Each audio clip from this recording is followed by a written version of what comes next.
Yo! What is good? Welcome back to Josh on Point mga pare. So, ang pag-uusapan natin ngayon is about the long game. Okay, para alam natin yung both side. Meron tayong game, alam din natin yung long game. Kung marirecommend ko ba to sa inyo, tignan na lang natin. Kung ready ka na, hit mo na yung like button, share mo na rin, and let's go! Bad boy straight kala kill, ako 10 toes down. Okay, before tayo mag-start pare, perfumes, merch, t-shirts pare, lahat available yan sa JOP Shop, sa Shopee at TikTok Shop. Wala na kayong kailangan hanapin pang pabango bro, nandun na yung tatlong malalupit na pabango na kailangan mo sa pang-araw-araw. Okay, hindi lang sa date, sa work din, di ba? Nag-workout, sa trabaho, di ba? Umalis ka mag-isa, nandun na lahat pare. The foreplay, climax, and seduce. Yung tatlong pabango na kailangan mo lang. Alright? So yeah, umpisa na natin to. So pare, ano ba yung long game? Para mas madali nyo maintindihan kung ano ba yung long game, magbigay na lang tayo ng example. No? Ano ba yung mga long game? Number one dyan pare is yung ligaw. So biruin mo pare, ligaw para sa akin. One of the most beautiful culture ng isang Pilipino. Pag nanliligaw ka, maganda sana yan eh. Maganda sana yan. Kaso, dahil sa social media, sa internet, nawawala yung relevance ng ligaw. Kaya nilagay ko na siya sa long game, pare. Hindi na siya updated talaga.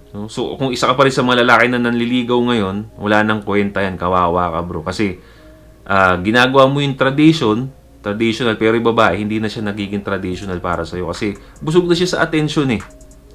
Kumbaga pinapaasa ka na lang niya without rejecting you. Number 2 pare, number 2 na long game, friend zone. Okay, marami pa rin gumagamit niyan, di ba? Friend zone. Isa yun sa mga ginagawa pa rin ngayon ng mga kalalaki na hindi, kasi ang sabi nga daw nila, best relationship daw starts with a good friendship. Di ba? Which is isa sa mga kabulshitan na ibinigay sa inyo ng media, ng mga babae pa mismo. Sa babae pa galing yung advice na yan, Kasi bakit? Again, benefit na naman sa kanila yun. Ano ba ang napapalan ng babae pag may friend siya, pini-friend zone siyang lalaki? Ano napapalan nila doon? Hatid, pasama dito, pasama doon, tapos anong kapalit? Thank you. Di ba? Tapos kukwentuhan ka pa ng about sa crushes niya. Ikaw naman, tanggap ka lang. Di ba? Tapos at the end of the day, wala, sumama doon sa crush niya. Ikaw naman to si friend zone na umaasa, iyak. Number 3 na long game. Ito yung waiting, pare. Literal na long game to. Waiting game. Ito yung naghihintay kasi pinangakuan ng babae na hindi, maghintay ka lang. Maghintay ka lang. Hindi pa kasi ako ready. Yung mga ganyang kabulshitan, hindi pa ako ready. Studies muna. Hindi pa ako pinapayagan ng parents ko magka-relationship. Tapos ito naman sila lalaki, iba ang interpretasyon. Sasabihin niya, hindi, I will wait for you. Kala mo naman kung sinong, kala mo naman ang galing-galing mo dun sa ginawa mo. Hindi, tanga ka nung pare, hindi ka marunong mag-interpret. Waiting game is a loser's game, pare. Sa totoo lang. Kasi walang babae kung alam nyo yun, walang babaeng magpapahintay sa lalaking gusto nila. Gusto nila mag-grab agad nila yung lalaki na gusto nila. Pag pinaghintay ka nila, ibig sabihin, rejection yun, silent rejection yun. Kaya, kung nasa waiting game ka pare, sorry to say, medyo tanga ka. kaya ako na isipan pag-usapan to pare, itong waiting long game na to. Kasi may nag-send sa akin na follower ko sa Facebook, ito, lalagay ko dyan sa gilid yung post, So may picture dyan pare, hindi ko sure, ang hindi ko sigurado dyan is kung silang dalawa ba tong nag-uusap na to, itong nasa picture na to, o may dinikit lang na picture. Kaya tinakpan ko na lang din. So ang sabi dito ng babae, babae ang nag-send nito sa kanya. Babae yung blue message yung babae diyan. Yung gray is yung lalaki. Sabi ng girl dito, what if wala na akong nararamdaman para sa iyo? Would you still stay? Okay? So, kung sa mga bad boys diyan, at sa akin din sinabi to, ano sasabihin natin? No. Would I still stay sa taong wala nang gusto sa akin? Di ba? Mag-stay ba ako sa trabahong tinatanggal na ako? Hindi. Di ba? So, bakit ako mag-stay sa taong wala nang naramdaman sa akin? Anong purpose? Wala eh.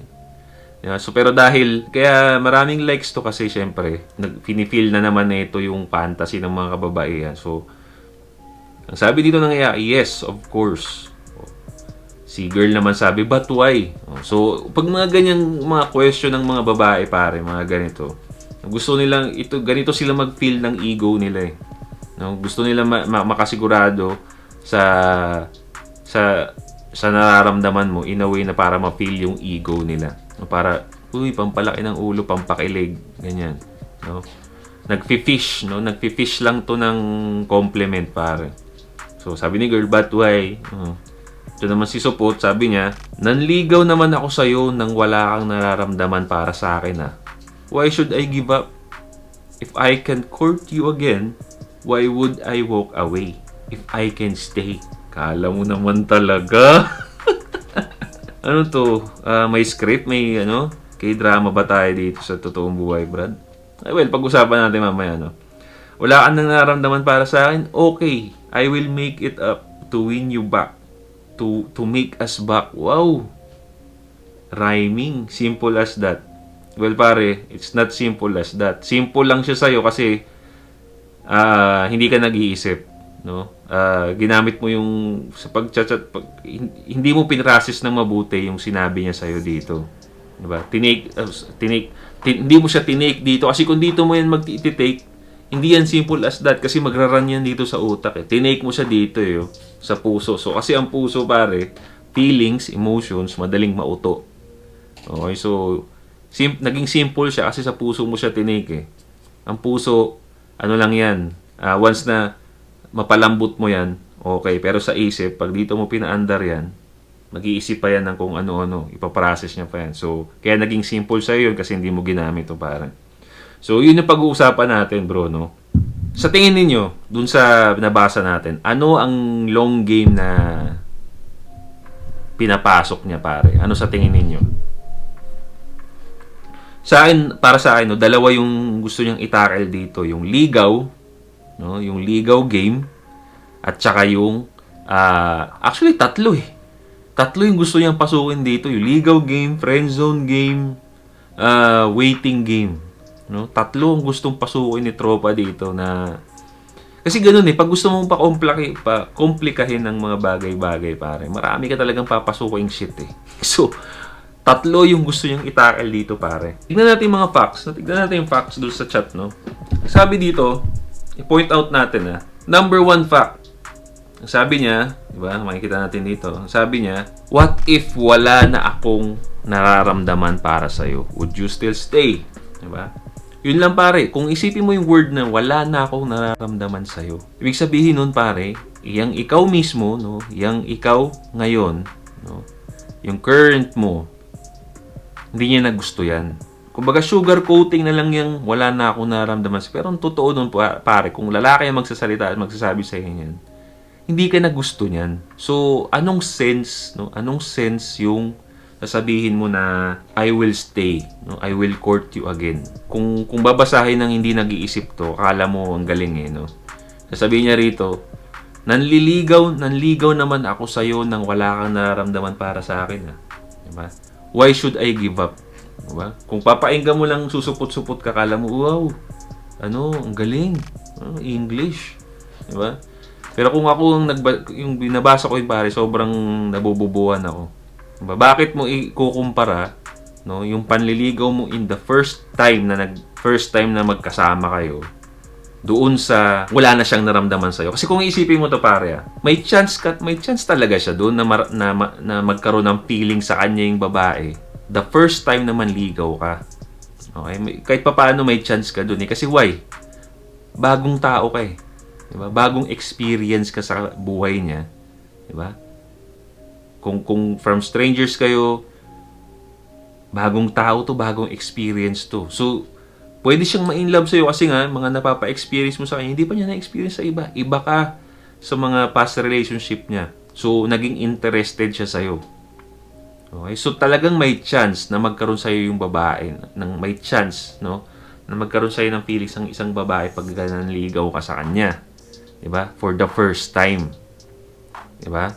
So, okay yun. Pero hindi, napakatanga mo kung ikukumpara mo yun, sa pagliligaw mo na nawalan na siya ng feeling sa'yo. Na nawalan na siya ng feeling sa'yo, pare. Nagigets nyo ba? Bakit? Yung current mo na yan, yung ikaw na yan ngayon, wala na siyang naramdaman dyan eh. Anong way ng panliligaw mo ang mag-work para doon sa sitwasyon na yun? Eh, yung ikaw nga hindi niya nagusto. Di ba? Nawala na siya ng feelings dyan sa'yo eh. Di ba? Tapos manliligaw, anong gagawin mo doon? Magpaparetoway ka, mag-iiba ka ng mukha para maging bagong experience ka. Eh, yung experience niya na nga sa'yo, na nagustuhan niya nung una, eh hindi niya na nga gusto. Oh, di ba? Hindi kasi pumasok sa isip niya yun. Hindi niya pumasok sa isip niya yun. Pumasok niya sa utak niya. Kaya sinabi niya pa yung, naligo naman ako, sino wala kang naramdaman para sa akin dati. Eh paano kasi bago experience ba? Iba yun. Iba na ngayon yun na nawala na siya ng feelings doon sa dating bago niyang na-experience sa'yo. Dito sa sinasabi niya, no, na parang I will win you back, no? I will win you back daw. I will make us back. Dito ngayon nangyayari kung bakit na-obsolete yung panliligaw. Dahil nga, what makes you think pare na ikaw lang ang pagbibigyan niya ng atensyon? In the first place, wala na nga siyang nararamdaman sa'yo. Diba? Ano sa tingin mo, ikaw lang ang lalaki? Diba? Ikaw lang ang nagbibigay ng atensyon dyan? Hindi eh. Yung waiting game na to na nilalaro ni tropa na gusto niyang ipapasukin na I will win us back. Ina-assume niya, no, na siya lang ang pagbibigyan ng babae, diba? Ng attention. Eh hindi eh. Eh paano nga, diba? Kasi nga nawala na siya ng feeling sa iyo. Diba? So ayaw niya na. Yung kung ano ikaw, wala na siya nararamdaman diyan. Eh paano may dumating na bagong experience?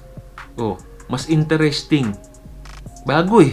Bagong lalaki, bagong muka, bagong forma, bagong pabango na i-experience niya. Oh, sa tingin mo hindi niya pagbibigyan yun, hindi siya maglilin towards doon sa bago, di ba? Yung sa akin nga nangyari to pare, yung sa akin nangyari to, pero ito nung sinabihan nga ako ng babae na yung tinanong ko yung babae na may feelings ka pa ba sa akin? Diba? Ito yung mga panahon na supot pa ako bro pero nag-iisip na ako nun. No? Tinanong ko siya kung may feelings ka pa sa akin, ang sabi niya hindi na ako sigurado. No? Sinabi ng babae na hindi na ako sigurado sa feelings ko eh. Hindi na ako nag-take ng risk, umalis na ako, iniwan ko na. Kung tutuusin yung hindi sigurado, pag supot ka, isipin mo pa rin, baka pwede ko pang mabago. Oh. Eh yung sa'yo pare, sinabi na wala nang feelings. What if wala na akong nararamdaman sa'yo? Oh, wala na eh. Tapos mas pinilit mo pa, wala na nga nararamdaman. Di ba bro? So again, marirecommend ko ba yung mga long game? Of course. Walang ano yun. Wala nang purpose yun. Tatanungin nyo kasi pare, ganito yan pag may mga problema kayo na nagdadalawang isip kayo na pasukin or sa tingin ninyo malulugi kayo, lagi ninyong iisipin, ano ba ang purpose? No? Ano bang purpose na itong gagawin ko na to? Diba? May purpose ba to? Ito niya, pag-waiting game ninyong ganyan, pag-long game ninyo ng ganyan, anong purpose niyan? Para makuha yung babae? Diba? Anong purpose niya? Para maibalik yung feelings niya sa'yo? So, ano yung na-occupy niya ito? Na-occupy niya ito yung oras. No? Oras ninyo at yung isip ninyo na dapat pinaglalaanan nyo na lang sa mga bagay na may mapapala kayo. The long game, no? Galawan niya ng mga walang game, no? Walang respeto sa sarili. Okay? Isipin niyo yung purpose. No? Ang nag-benefit lang yan yung babae. Unlike sa flirt date seduce natin na madali, beneficial pa to both sides. Sa babae at lalaki, beneficial siya. Hindi nag-aksaya ng oras both side. Nagtutulungan pa para mabilis ang proseso.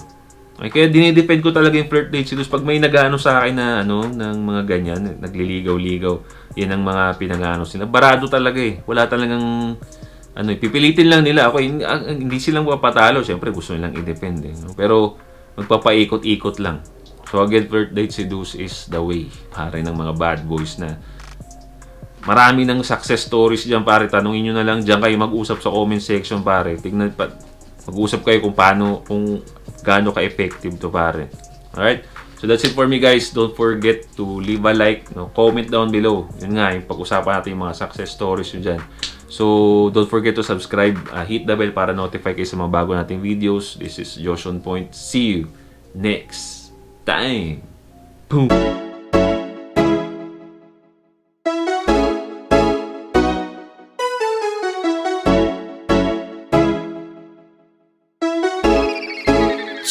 GFAB.